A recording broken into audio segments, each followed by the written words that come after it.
Hello friends, मी मागच्या वेळेस तुम्हाला एक अकाउंटचा जर्नल एंट्रीचा व्हिडिओ अपलोड केला होता. त्याच्यामध्ये तुम्हाला जर्नल एंट्र्या अगदी सोप्यात सोप्या समजून जाव्यात अशा मी प्रयत्न केला होता. पण आता मी तुम्हाला एक इकॉनॉमिकची डेफिनिशन न पाठ करता कशी लक्षात ठेवायची हे मी तुम्हाला शिकवणार आहे. चला तर आपण पाहूयात. हॅलो फ्रेंड्स, मी तुम्हाला आता पहिल्यांदा ही ॲडम स्मिथची डेफिनेशन काढली आहे. याच्यामध्ये पहिल्यांदा बघा काय सांगितलं, economics as the study of the nature and causes of the wealth of nation. याच्यामध्ये नेचर अँड कॉज म्हणजे काय आहे तर कारण, आणि वेल्थ ऑफ नेशन. याच्यामध्ये वेल्थ ऑफ नेशन हे लक्षात ठेवलं की तुम्हाला अख्खी डेफिनेशन पाठ होईल. याच्यामध्ये तुम्हाला पाठ करायची काही गरजच पडणार नाही. ॲडम स्मिथ हे काय होते, इकॉनॉमिक्स ऑफ फादर होते. How nation generate prospective through production and trade. तर प्रोडक्शन आणि ट्रेड या प्रोस्पेक्टिव्हसाठी त्यांनी ही इकॉनॉमिक्सची डेफिनेशन दिली होती. लास्टला बघा, economics in and inquiry into nature and causes of the wealth of nation. तर वेल्थ ऑफ नेशन हा कीवर्ड आहे. हे लक्षात ठेवलं की तुम्हाला आपोआप ॲडम स्मिथची डेफिनेशन लक्षात राहील. पाठ करायची आवश्यकता नाही पडणार. नेक्स्ट आहे वेलफेअर डेफिनेशन. ही अल्फ्रेड मार्शलची आहे. याच्यामध्ये economics is study making in the ordinary business of life. यामध्ये काय आहे, ऑर्डिनरी बिझनेस ऑफ लाईफ हे आपले कीवर्ड आहे. Marshall broad human welfare to the center. Wealth was seen merely as mean to achieve broader human well-being. आता ही definition बघा, economics is on the one side study of wealth and other and more important side part of study of man.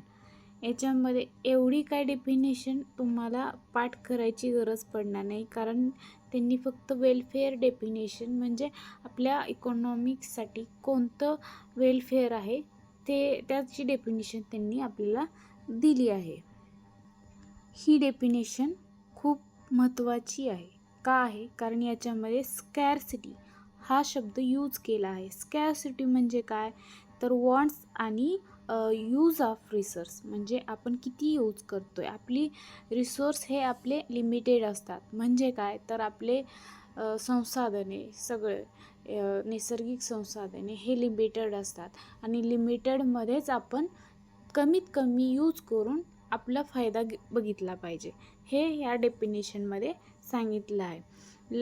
Lion Robbins यांनी ही definition दिली आहे.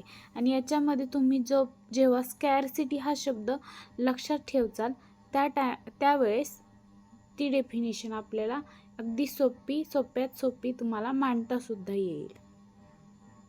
चला तर next आहे आपली growth definition. पाऊल सममेल्सन यांनी दिलेली आहे.